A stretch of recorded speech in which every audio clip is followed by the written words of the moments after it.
We got a new. Not necessarily because I wanted to, but I don't think that's true. Charlie, how you doing? Doing great, Clark. How about yourself? Doing well. Where's your camera? Well. Appropriately distant. Hold on. That's right. So I think I I want to know where's hair and makeup. Our screens are not working. Then they should be coming on. Do we get a little better lighting there, Council? Our screen's I not had working a either. Microsoft update. We get Holly's sparkling smile. Which the only thing I use it for is Look at all these. There's no hope for me. discovery. Be sure that gets put off. So I'll have to call my, They've asked for another Okay. 10 minutes. Okay. I don't care, Got it. you know. And they need to work that out. You ready?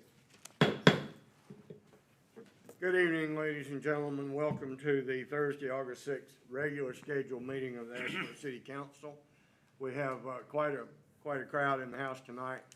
We are live streamed, and welcome you, those of you joining us on YouTube live streaming.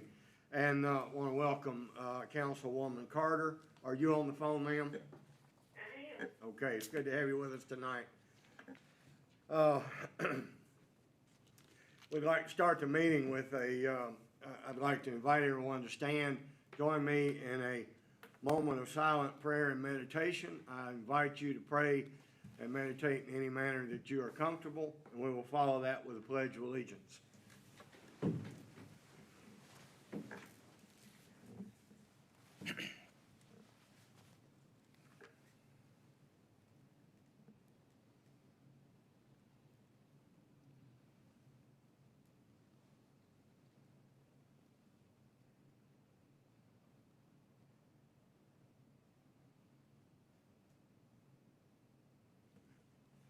Thank you. I pledge Allegiance to the flag of the United States of America and to the republic for which it stands, one nation, under God, indivisible, with liberty and justice for all. Thank you.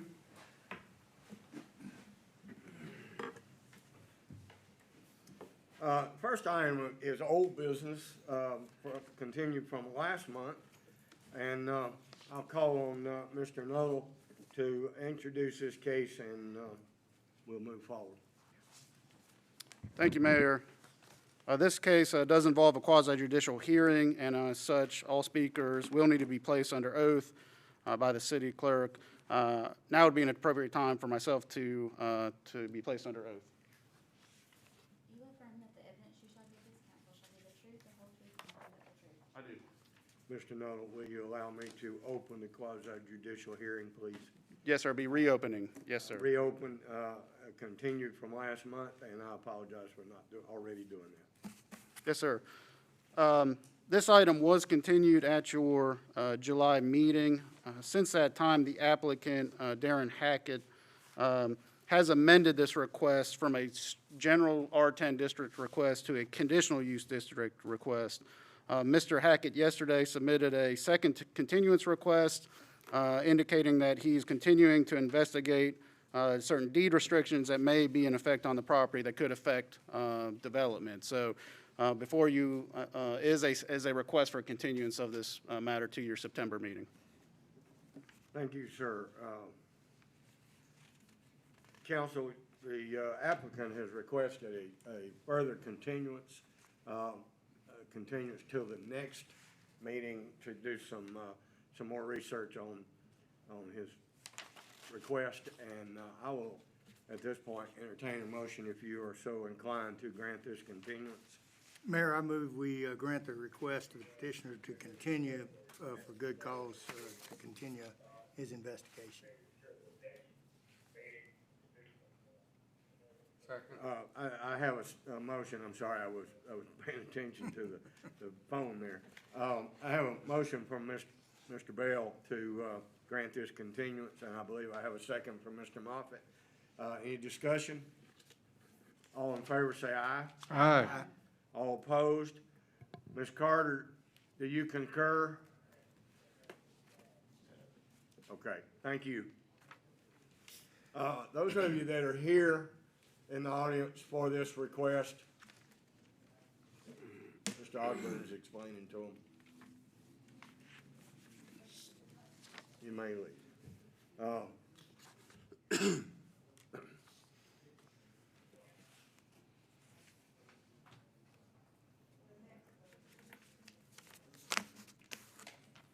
We're gonna give them just a moment.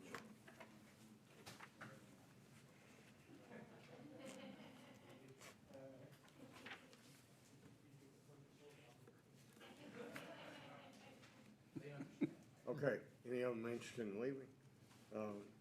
Doesn't appear that they're gonna leave. All right. Found all that hustle. All dressed up, they No, I coming didn't. out. I was inviting them to leave. That's right. I apologize, I'm sorry. But it's good to have you here. I'm sorry that you came tonight for this continuance. We will see you next month. This is the appointed time for public comment period as advertised. Is there anyone in the audience, in the house tonight, that would like to address the city council on any items of concern regarding city business or anything involving city? If so, come forward and we'll allow you to address the council. Does that involve the matter that was discontinued as well? You will have your opportunity next month to address that. If you feel compelled to talk to the council about it now, it's your right, but it's just general public comment period to address any concern, anybody that has a concern about the city or the city business. So, you need to walk up here, speak into the microphone, give us your name and address. Mayor, since it may be better that he withhold his comments to next council meeting. This will be as quasi judicial. I And overlooked then his that. I'm comments sorry. can be entered into as a, It's a quasi judicial hearing. We're not allowed to hear any evidence or testimony from anybody that is unsworn. Okay. So, as John reminded me, this would be more appropriate next month during the hearing. Okay, thank you. Thank you for And, being here. I'd like to thank the council for seeing to it that we did have some work done in that corner on Meadowbrook. You guys are doing a good job. Thank you. Have a Thank you great very much. Anyone in the audience, anyone in the house that would like to address the council? Okay, we'll move on. Council, you have in front of you the consent agenda. Is there any item on the consent agenda that you would like to remove for individual discussion?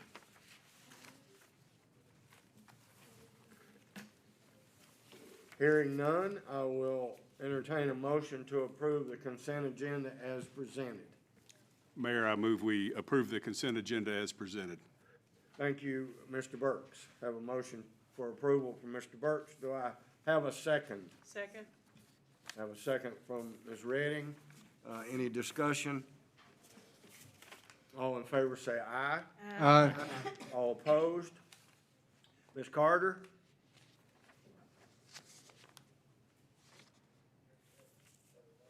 Ms. Carter?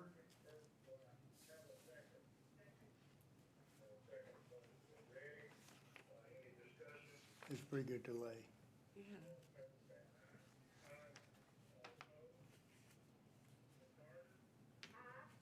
Thank you. You need to get her to turn that off and talk on the phone. Okay, thank you, Ms. Carter. Yes. Ms. Carter, if you can listen to the audio of the meeting tonight through your phone and watch the proceeding on YouTube, we're picking up you're watching it on YouTube into the phone, so there's some, yeah, okay, on your iPad. About a 7 or 8 second delay. If you just conduct your business on the phone, it will be, real time.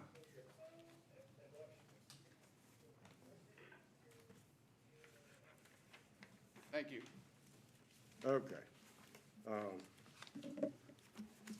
All right, item 6, community development, items.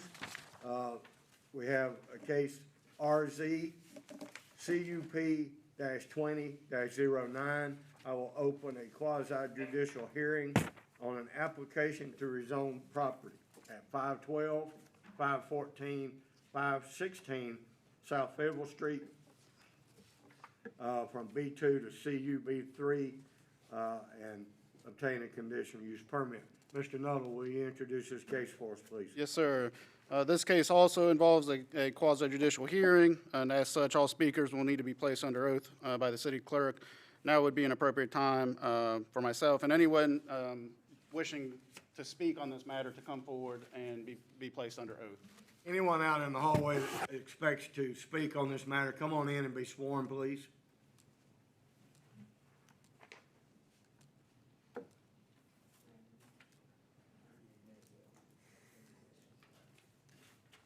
You affirm that the evidence you shall give this council shall be the truth, the whole truth, and nothing but the truth. I do. Okay, thank you. Have at it, Mr. Nuttall. Yes, sir. Prior to beginning our staff report, I do wish to certify to council that the required public notice for this hearing has been mailed to adjoining property owners and has also been published in the Courier Tribune. The applicant on this request is Mr. Brandon McKenzie. You'll notice in the legal description for the property, Mr. McKenzie is not the owner of the property, but the owner has signed on to this rezoning and conditional use permit application. As the mayor said, we're looking at 512, 514, and 516 South Fayetteville Street. This is a request to take the property from general commercial to conditional use, B3, central business, central commercial. Please try your call again later. Announcement 8 switch. We are looking at 1 Randolph County parcel ID on this request. It's just under 1/2 acre in size, and it's currently a vacant commercial structure. And Mr. Mayor, we have lost Ms. Carter. With your permission, I'd like to try to get her. Yes, sir, by all means. We'll take just a moment to reestablish that contact. Your client can feel free to have a seat here, and y'all use them if you like that. We don't have to stand out there. He can come on in.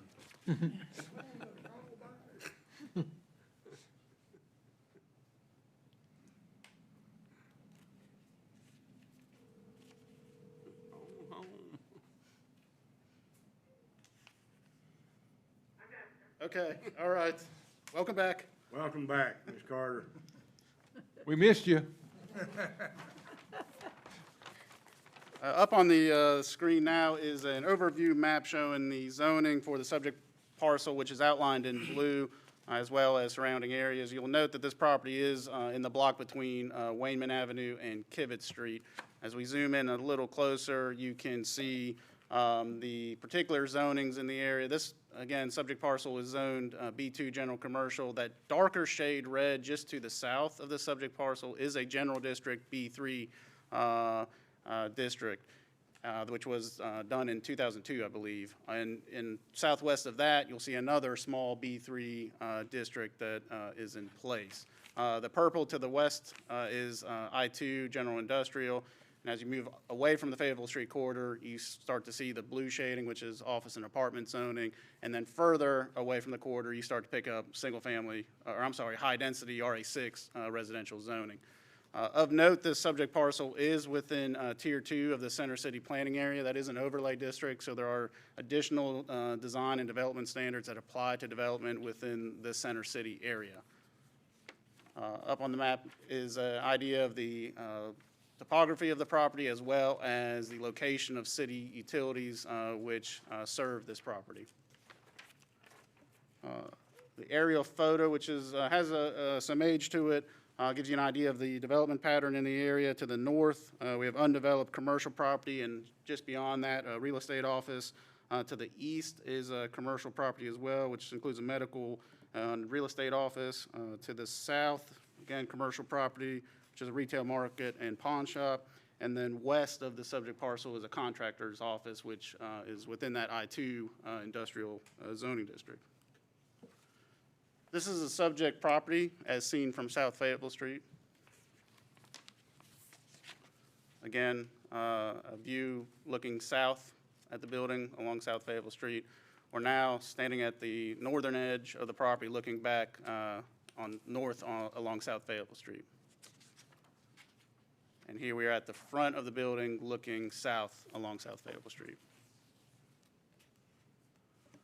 In terms of the zoning analysis on this case, this property is inside the city limits and does receive the full array of city services.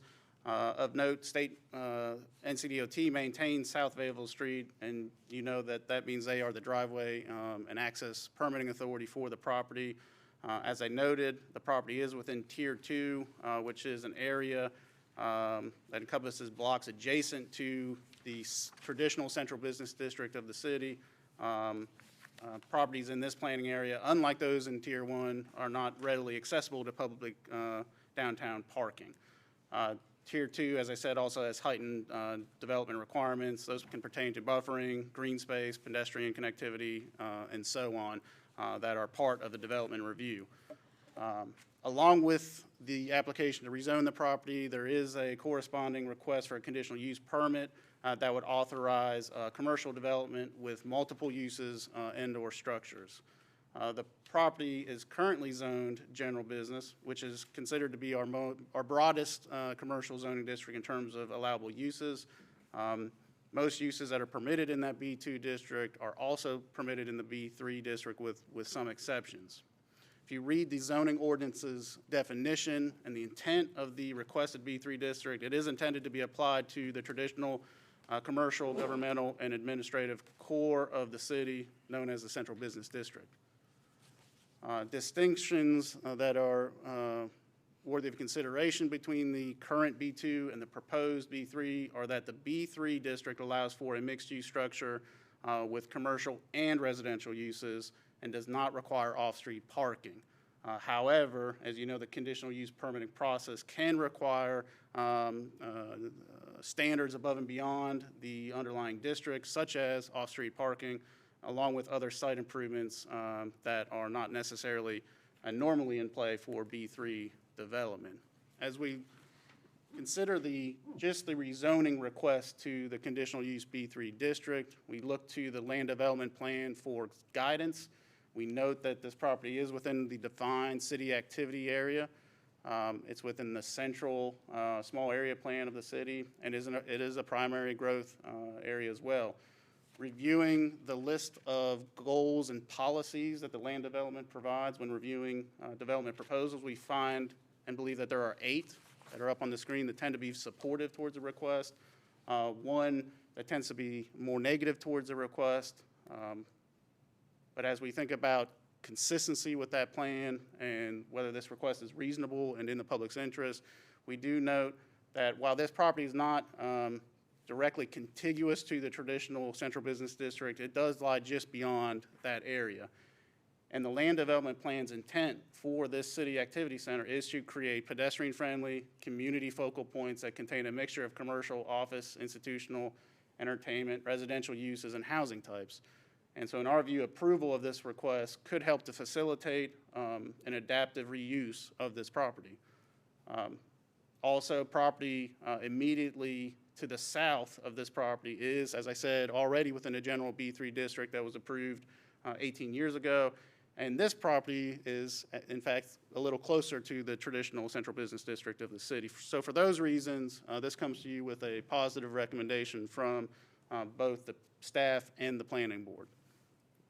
Real quickly, as we get into the conditional use permit or the specifics of the development proposal, I have distributed the site plan for you all to review. Running through our analysis on the specific proposal, this is, again, a request for commercial development with multiple uses and/or structures. Now, I'll note there is only one structure shown on your plan, and so this is more so a request for multiple uses to be to occur within that existing commercial structure. So the applicant, as evidenced by that plan, does propose using the existing 2-level structure, which is about 12,600 square feet in size, all told. Commercial development with multiple uses in the B3 district does allow dwellings within a mixed-use structure on floors, importantly, other than the ground floor. So the first story is limited to commercial activity, but the B3 district does allow upper story residential uses. Number 3, in addition to enhanced landscaping and building design standards, which come with the center city planning area, One of the additional requirements of that overlay is a cap on the amount of built-upon area or impervious area that can be placed on a property to ensure that there is some green space maintained. In this case, the maximum built-upon area is already exceeded, thus rendering this a legal nonconforming situation that the ordinance does allow to continue. There would just be limitations on significant new impervious area being applied. As you'll see from the site plan, the applicant is proposing a total of 4 residential dwelling units on the second floor of the structure. It's important to note, though, that the applicant does have flexibility with this application and has the option of using all or none of that area for residential uses. So there could be, in the future, a mixture of residential and non-residential uses that is authorized under this district. The B3 district, as I said, does not mandate minimum parking for uses, since it is designed to be applied in close proximity to public on-street and off-street parking facilities.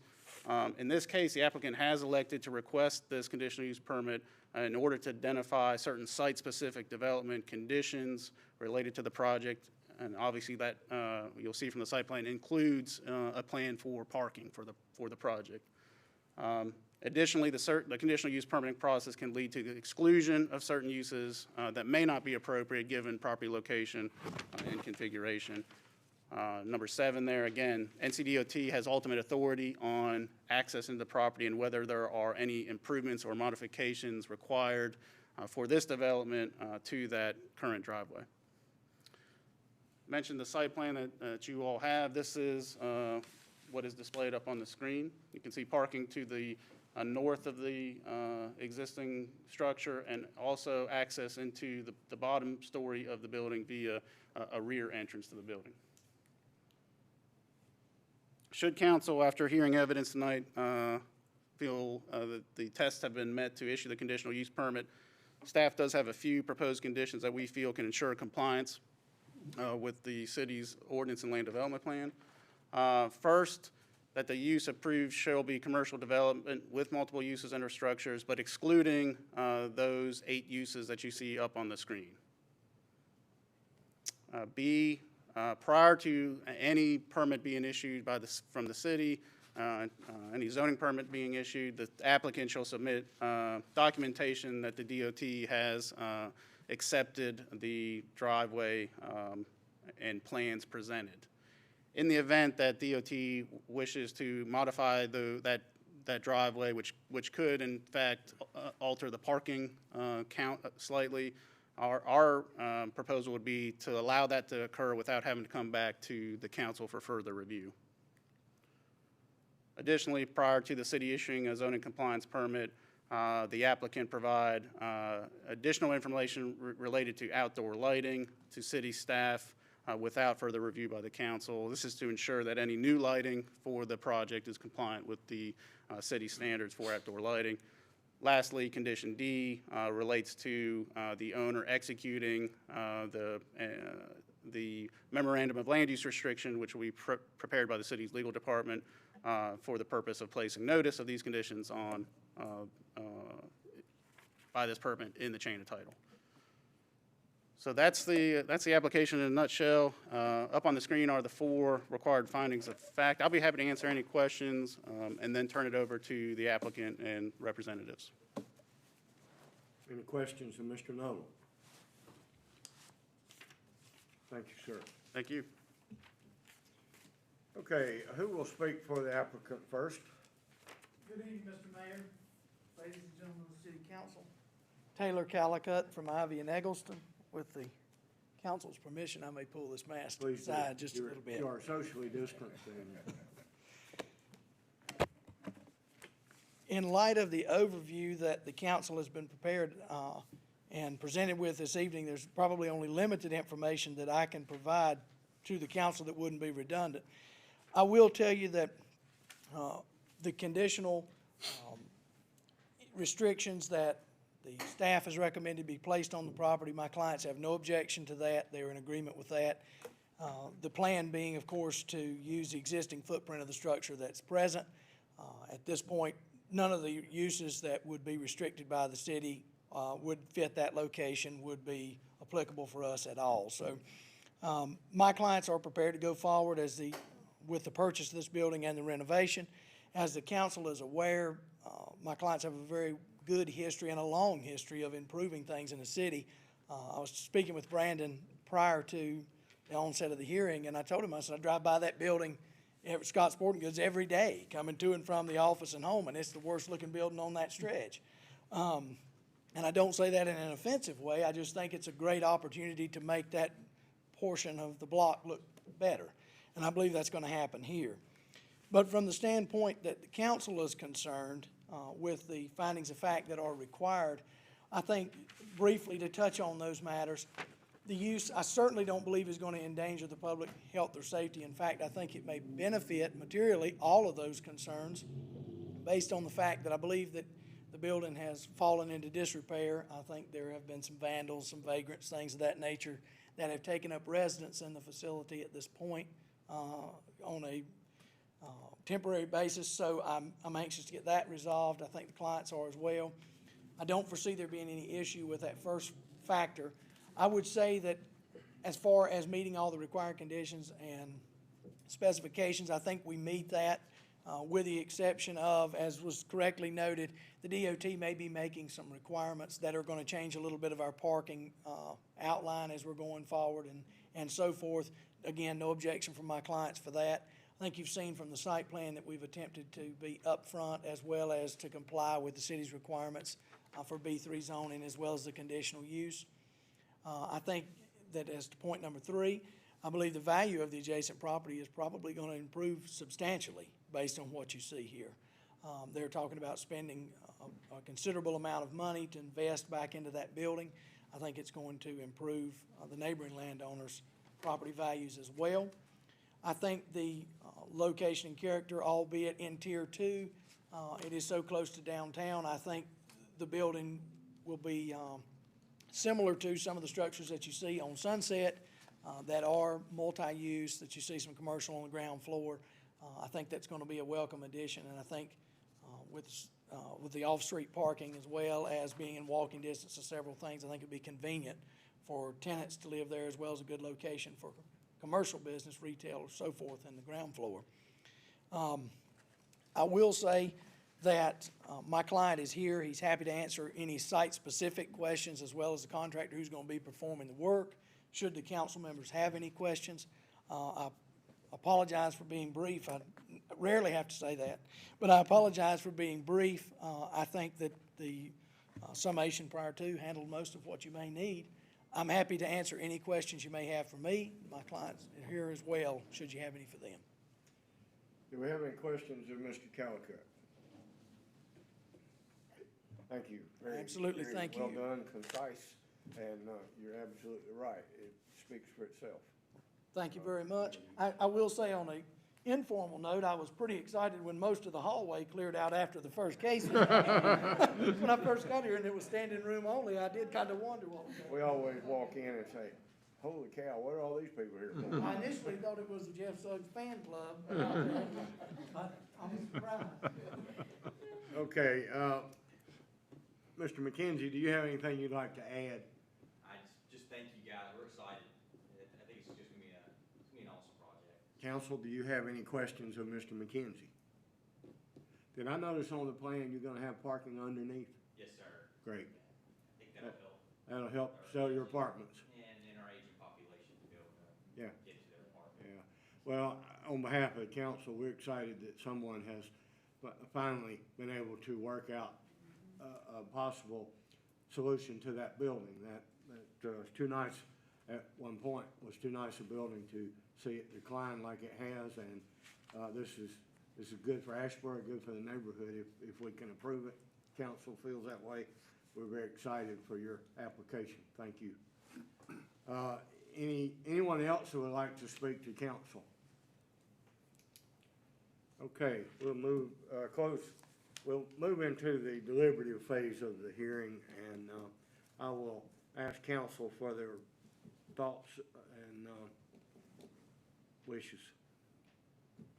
Mayor, based on the consistency and staff's recommendation, I move that we approve the rezoning request to CUB 3.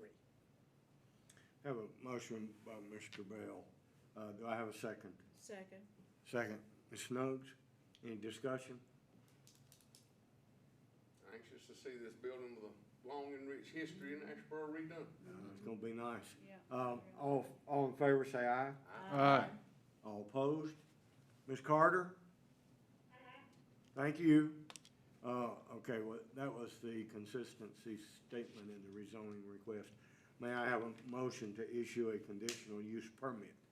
Mayor, I move we approve the conditional use permit request with conditions as outlined by staff and acceptable to the applicant. Thank you, Mr. Bell. I have a motion from Mr. Bell. May I have a second? Second. Second, Ms. Snuggs. Thank you. Any discussion? All in favor, say aye. Aye. All opposed? Motion carried. Ms. Carter? Thank you. Motion carries. Mr. McKenzie, let me add one more personal comment. I appreciate you asking for a conditional use on this. It always makes us feel a little better. So thank you so much. And we know, as you have demonstrated time and time again, your family, that you'll do a good job with this, and we're excited for you. Thank you.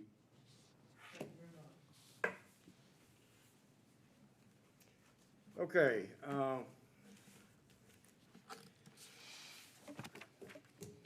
Mr. Ogburn, Thank you, Mayor. 7A. 7A, Mayor, is the annexation petition requesting the annexation into the city of 2 parcels of land along, give that map, please. That land along East Allred Street and Camelot Drive. And Mayor, this is appropriate time to open the public hearing on this request. Okay. I will open a public hearing on this request for annexation. And Mayor, obviously, the applicant's application speaks for itself. The applicant's not here, but the application speaks for itself. Is there anyone in the audience here to speak to this request? Okay, hearing none, we'll ask the council for their thoughts. All right, Mayor, in your packet is annexation ordinance developed and subscribed by the city attorney, and we would ask that you approve this this ordinance by reference. That's item 7A, item number 2 under 7A. And now I get to ask for the council's thoughts. I'm sorry, this live streaming and social distancing is just, and limited staff has just got me all messed up. Oh, all right. Mr. Mayor, I make a motion we approve the reference. I have a motion by Mr. Moffett to approve this annexation request. May I have a second? Second. Second, Mr. Swears. Any discussion? All in favor, say aye. Aye. All opposed? Ms. Carter? Thank you. Mayor, item 7B is consideration of the proposed ADA, Americans with Disabilities Act, transition plan for the city of Asheboro. I'm going to ask our engineering intern, Mr. Spencer Patton, who's a sophomore at UNC Charlotte School of Engineering, wants to be a civil engineer. Most of you know Spencer. His dad, Greg Patton, is the city planner and interim city manager for the city of Randleman. His mom is a dental hygienist here in town. Spencer did the Marmaduke Robbins rework of his office for his scout project there at the library with the city assistants. And he's worked in our rec department before, and he's leading him up here in engineering. His uncle is also on the Asheboro City Board of Education. So he comes from a long family of engineering. His uncle, Robert, who passed away recently, was an engineer, and his dad was an engineer and a lab manager. So he comes dual line, so we've got him up here. He's going to talk to you, Mayor, now about the ADA transition plan. You received in your packet the executive summary. You know it's a long document when the executive summary is 28 pages. So to find the entire document, including those folks at home who may be watching, can be found on the city's website under the engineering department. So Mr. Patton will come up and give you a few words about that, then I'll stand back up. Hello, everybody. Thank you for having me.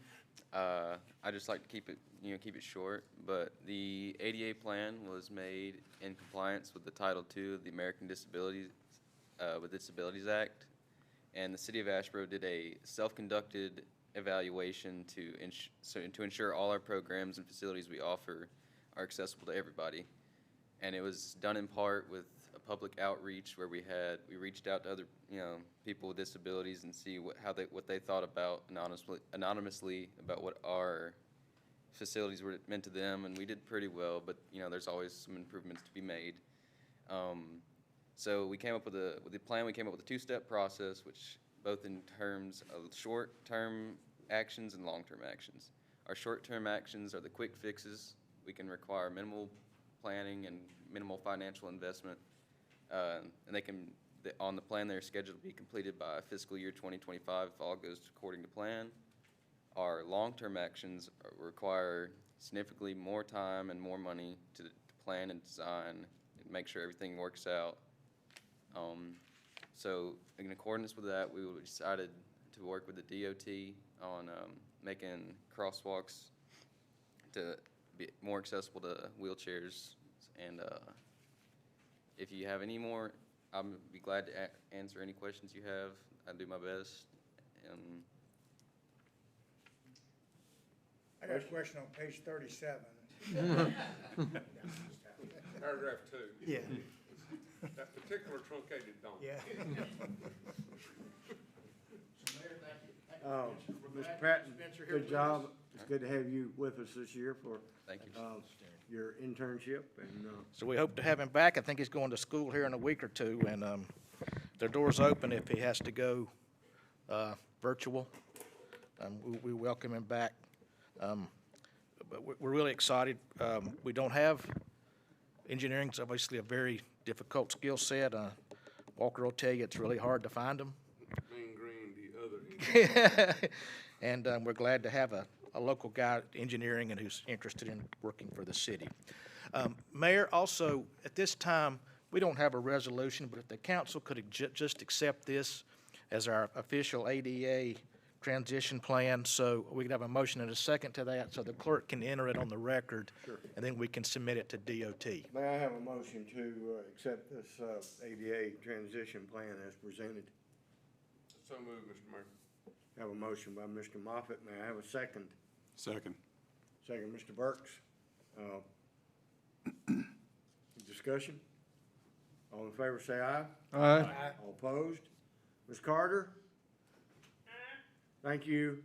Motion carries. Mayor, before we get off that, obviously the long-term projects on there are the big DOT projects, like sidewalks on Dixie Drive or widening East Salisbury Street and sidewalks, Highway 42, those type projects.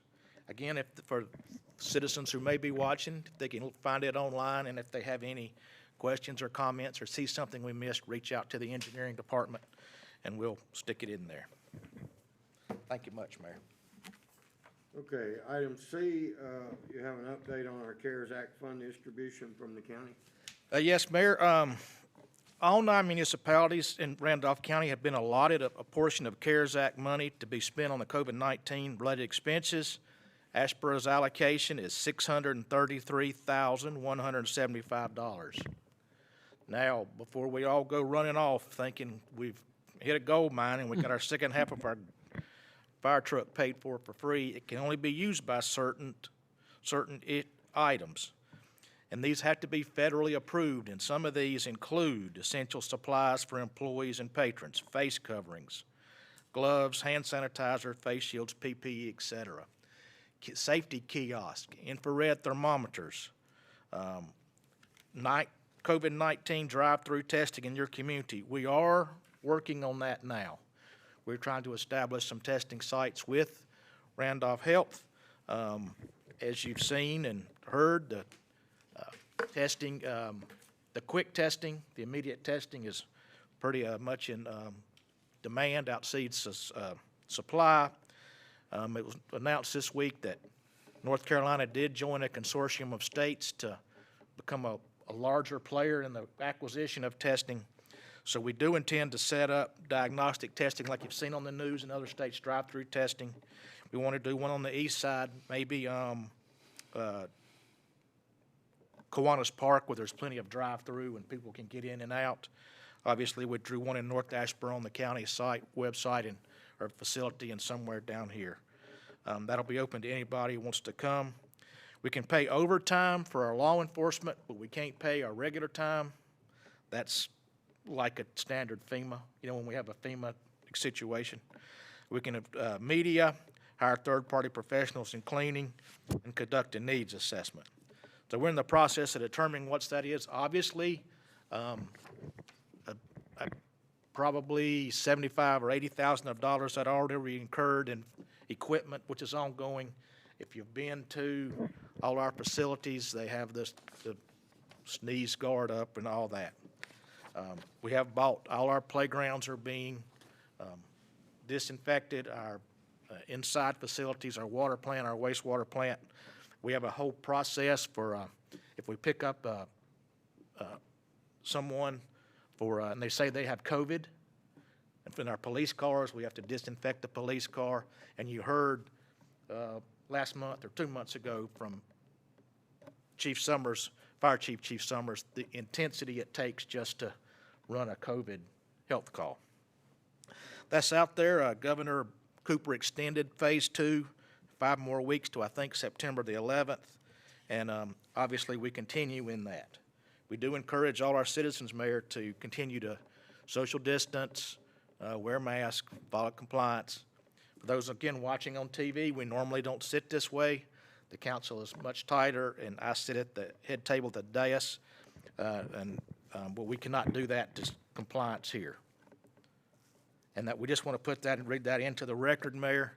As we need to make necessary changes to our budget, we will. There's some discussion between the finance officers and Mr. Massey, the Deputy County Manager, Finance Director. They may fund us the money, and then we submit the invoices and they refund us the money. Or maybe Archdale and Asheboro, we may be big enough to set up our own fund. We'll just, the Finance Director, Debbie Reeves, and they're working out the details of that. Obviously, when you have federal money, Mayor, even though this is a pass-through, it comes with lots of performance measures for accounting and safeguards and that type of thing. And this money was sent to the county and distributed to all the municipalities in Randolph County on a pro forma basis, similar to our sales tax. Right. Okay, that's how the figure 633,175 right. was per capita. And obviously, Asheboro is the largest town. Archdale is the second largest. We got again, for those folks watching, Mayor, and remind the council, most of this money goes to the county. This is a portion of it.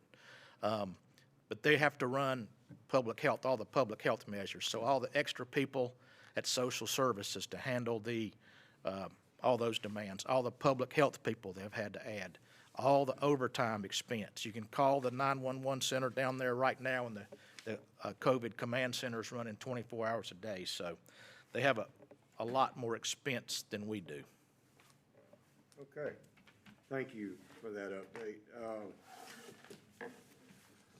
Item D is consideration of ordinance incorporating payment plan established in compliance with executive order from the governor. Mayor, City Attorney has prepared the companion ordinance to the ordinance we adopted about 3 months ago that established the pay plan. Both the City Attorney and I believe that based on the governor's order, the city manager could establish a pay plan, but the School of Government said, oh, only the council can set the fees. So we weren't changing the fees. But not going to argue with the university full of lawyers. So this is the companion piece. Now, you remember at that time we adopted an ordinance that set out 6 months for a person to behind. There have been no disconnects, no late fees, all that. The governor's order ended midnight, July the 29th. So this ordinance, this finance staff, the water billing staff, and Mr. Sugg have prepared, allows us now to establish the payment plan and the disconnection plan under that, the governor's order. And each payment plan will consist of 6 fixed monthly payments, and it shall extend at a minimum to January 30th, 2021. Subsequent to that, the Attorney General added a directive on there that the payment plan dollars cannot be considered late. You can't double penalize people is what their intention is. So we have reached out through our public information, through our water bills, and we know the list, and we've reached out to them. The water bills arrived last week. We had a lot of calls yesterday, Monday, Tuesday, Wednesday, and today from people about paying, so we'll collect over time. Anybody out there, Mayor, on TV who's needing help with their water payment can reach out to the Water Department.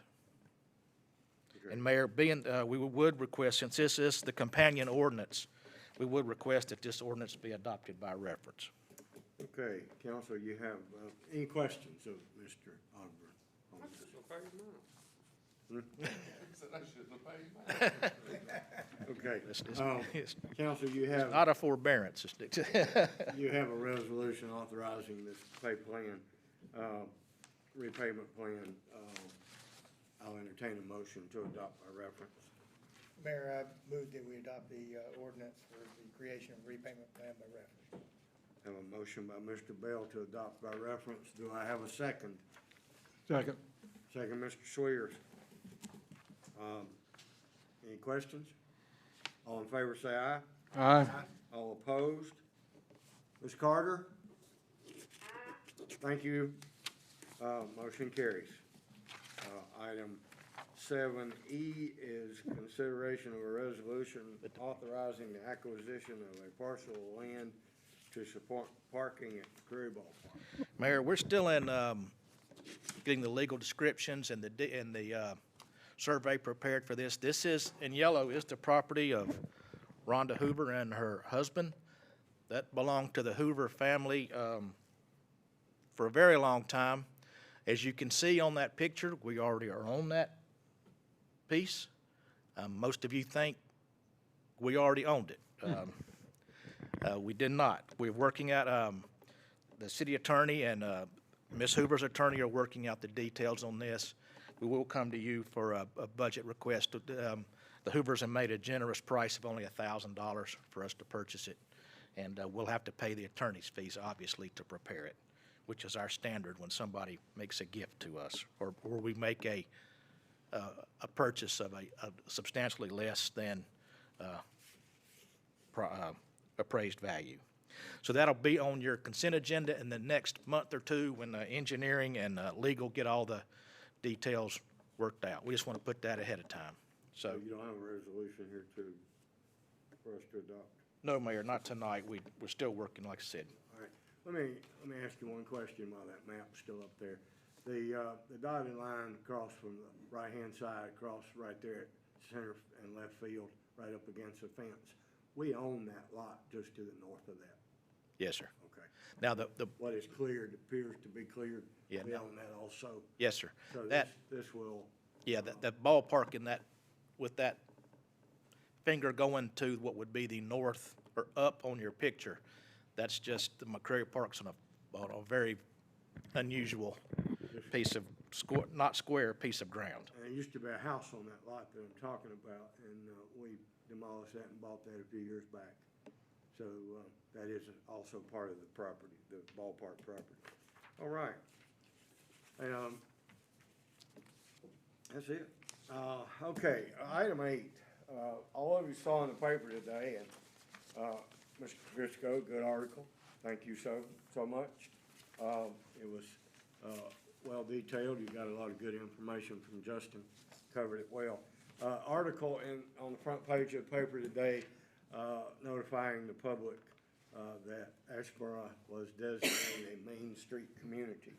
After 3 years as an associate, which I kind of consider Main Street in training, Junior Main Street, associate program to dot all your I's and cross all your T's and make all your preparations to actually be a full-scale Main Street program. So, great news for Asheboro, something we've been working on for many years, and I would like to just compliment Justin Luck and the rest of the planning department on the hard work that they've done over the last 4 or 5 years in pursuing this. Justin is on top of the game and has done a wonderful job of shepherding this and the Downtown Business Association through its process and its infancy, and we have graduated to Main Street. That will mean great things for downtown Asheboro, as you might have gathered out of Ray Crisco's article. We are so excited. And Mayor, I'll just follow on with that for Ms. Carter, who's on the phone, and the chair of the Redevelopment Commission. They've worked on it about 20 years, so, right, Ms. Carter? Along with Lynn Priest, yes. And it was a timing thing. For many years, we didn't feel like we were quite there, that it just wasn't the best timing, and when the timing got right, we were prepared to go forward, and now we will make some real progress as part of the Main Street. I believe 64 communities in North Carolina that are Yes, Main sir. Street programs. Yes, sir. And only 3 accepted this year. That's correct. Okay, so Ray, thank you for covering that. Good article. What events do we have coming up? Mayor, next Thursday, August the 13th, no matter what the city manager told you, it's Thursday the 13th, not Thursday the 15th. And Joanne proofed that, but we both missed that. Is a special joint meeting with the county commissioners at our Public Works facility like we had 3 weeks ago. This is concerning Randolph Health, okay? Now, for the media and the folks on the television, we do not expect to take any action, nor will there be any action taken after that meeting. Just want to put that out there for everybody. Mayor Smith tonight will sign the official call to order and or call for the meeting, and then we'll host it as we did last time. So please mark that on your calendar. If you cannot attend, please reach out to Joanne, and Mayor Smith and I can give you the background, what little we know. Mayor, moving on to the next thing, the sign here, it'd be hard to see for the folks on TV, is the signage for the Deep River State Trail and their new brochure, which is Saturday, August the 29th. Of course, we'll have to do social distancing, but it will be outside. At 9 a.m., we'll be at the Randleman Greenway.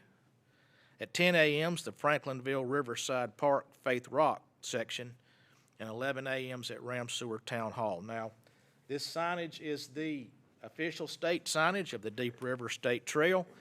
Each trailhead will have this, like they will say Randleman Greenway underneath, so you know where you are. And the maps will be released that day in the new brochure. I want to thank the Community Development Department and the Engineering Department for putting it all together. That includes the Blue Way we're working on down the Deep River itself. City offices are closed Monday, September the 7th. This year's late as Labor Day can be. We'll close in honor of our employees, obviously. Then our regular city council meeting will be the 17th. So that's normally that's longer than we normally have between meetings. So if something comes up and you need the staff to help you, or any way that we can, Debbie or Jeff or Michael Leonard or I could help you, please reach out during that interim. Mayor, at this time, if you would please lead a discussion and a motion into entering closed session to discuss matters of the location expansion of industries or other businesses in the city of Asheboro. And at this time, Mayor, upon that motion in a second, Mr. Nuttall will turn the television off. Okay. For the folks watching on TV, under North Carolina General Statutes, the council can go in closed session to discuss just a few limited items. Industry and relocation of businesses is one of those things. We will not return on television. So if you're watching, you can turn off here in a second. The council, when it returns, will not take any action, just so folks on television know. When we come back, there will be a motion to enter into open session, then adjournment. So this is an information meeting tonight. No action will be taken. So, Mayor, now would be appropriate to... Great. Thank you, Mr. Ogburn. I appreciate your presentations tonight. We do have guests tonight here to talk in closed session about location or expansion of industries in our community. So I will, at this time, entertain a motion to move into closed session. Mr. Mayor, I'll make a motion we enter the closed session for the purpose of economic development. If you wouldn't mind, Motion by, I apologize. If you wouldn't mind reading the particular statutory, the state statute says you've got to cite the particular provision that lets you do that. Pursuant to section 143-318.11A4 of the North Carolina General Statute. Thank you, sir. okay, we have a proper motion from Mr. Moffitt. Do I have a second? Second. Second, Mr. Burks. We don't have to do that by section number, do we? Discussion. All in favor, say aye. Aye. All opposed? Ms. Carter? Thank you. Okay, motion carries. We will clear the room, except for council members and our economic development